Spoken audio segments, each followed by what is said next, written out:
And this is a fast fugue, prelude, and it's one that I've heard a lot of students talk about saying, oh, well, there's a lot of repetition in it, but they never tell me what the repetition is in it. And I think it's because the repetition is on so many different levels and so defined in its syntax that the repetition has lots of different reasons for being there. And also, although it's a kind of fast, short piece, I think it might take a little time for me to talk about it because it does some fascinating things with repetition.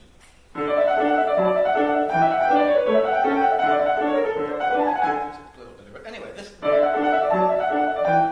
that first measure kind of gets the ball rolling, and before it gets rolling very far, we have this green thing. This is a very functional cadence. It's time for me to go back to my spectrum of fifths, just to show you a little bit. This is a progression of fifths, a extension, projection of fifths. That's all. Each note in this series is a perfect fifth above the other one, meaning that they're all generated from each other. And any key that we have will be some sort of adjacent members of this line. And it'll be 7 notes which create a diatonic scale.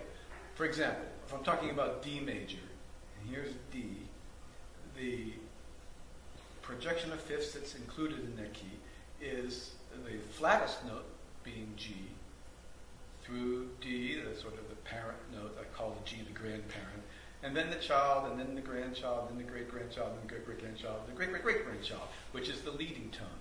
So as we progress down here, we're getting sharper and sharper, further away from the main tone, but they all fit together in one sort of diatonic set. Progressions of harmony tend to want to go always towards where they came from. The generating key is D, its child, the generatee is A. The generatee of A is E. So if I get to E, it wants to go E, A, B. So anytime I want to go to a key, if I just can start if I can go to its grandchild, then it's easy for me to go grandchild, child, parent, and I'm back home. And that's what this green material is. It always goes, and we find that before very long, the exact same thing transposed down and forth, so that instead of being in the key of D, it's in the key of A. In other words, I want to go to A, I go B, E, A.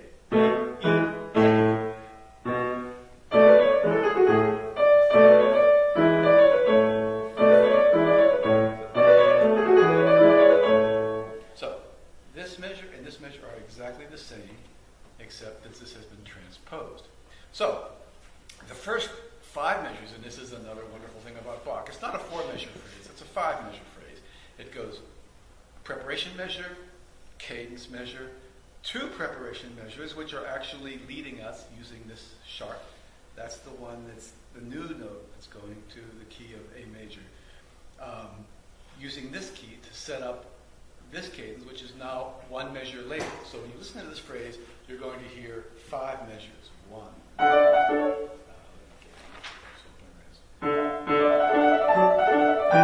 This is the second measure. Now 2 measures. There's that magic G sharp. Now the cadence. And he's created a 5-bar unit, a 5-bar little machine that takes him from D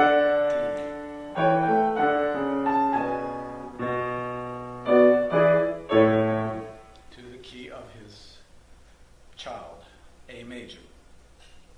Let's skip ahead and look at this section. This is an exact transposition of this. If I take this measure and look at that measure, if I were using phenolic, I could take this whole thing and copy and paste it here, and this would transpose down and forth, and it would be exactly right. No changes.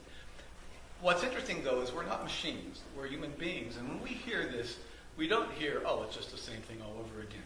We hear that G is not the right key for the piece. G is the grandparent key.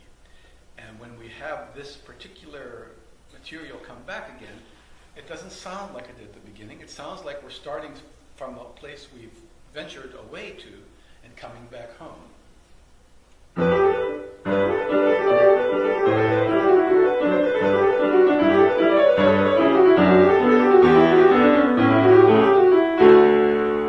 Home again. So, it's interesting how the exact same material sounds totally different just because of that reversal of roles. If something starts in the key that we expect the piece to start in and goes somewhere, we hear it one way. If it starts in the piece in a key the piece did not begin in, and we still remember somewhere in our tonal memory that that's not the right key, then we can feel ourselves progressing back to tonic.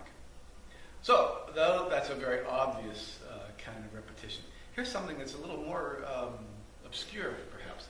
If we look at these two lines, and it's nice that they were printed right on top of each other, you could see, if you can see the notes, that these two measures are exactly the same up until this point.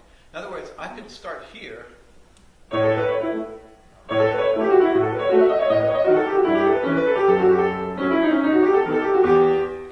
we'd be repeating what happened in this line, and then it would take me to this key. And I'd be back home and I could end the piece. But that would make the piece a little too short, and Bach had much more interesting tricks up his sleeve. So there's a place where he switches right here. Instead of repeating this 7, this becomes a 9. And this entire passage then, instead of going where we expect it to go, if we take the same route we took before, takes us to a different place. And it's a pretty strange place, because we get to this place. I'll start again on this the purple line. There's that tricky. That interval takes us someplace very different from anything to bend the piece. It's a brand new kind of color, a new kind of wrinkle, and it has an A sharp in it. So we've so far, if we look at this list of pitches again, we use the C sharp, the G sharp to lead us to the key of A major. Then we introduce the D sharp here to sort of take that same sort of sequence more towards the sharp side. And then we use this funny little wrinkle here, this ninth skip, to lead us to A sharp. And he's not quite finished, because one measure later he's going to take us to E sharp. So the whole thing is just like getting bent more and more away from the sort of composure that we had at the beginning, which leads us this way, going back home, to going further towards the sharps. This little blue thing here shows the boundary line. He never goes beyond that. But when he gets here, he's reached this boundary of going to sharp keys. So this sounds like a lot of theory, but I think what transcends all of that is when you get to this,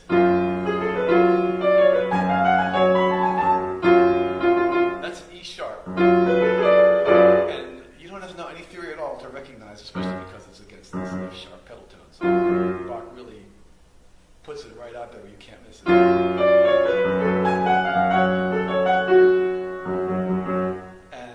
It starts by sort of suggesting that it's going to go to B minor, but then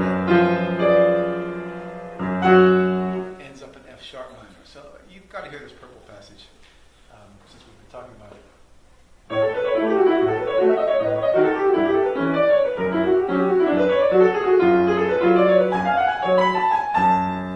Wow. So that is an event. That takes you somewhere.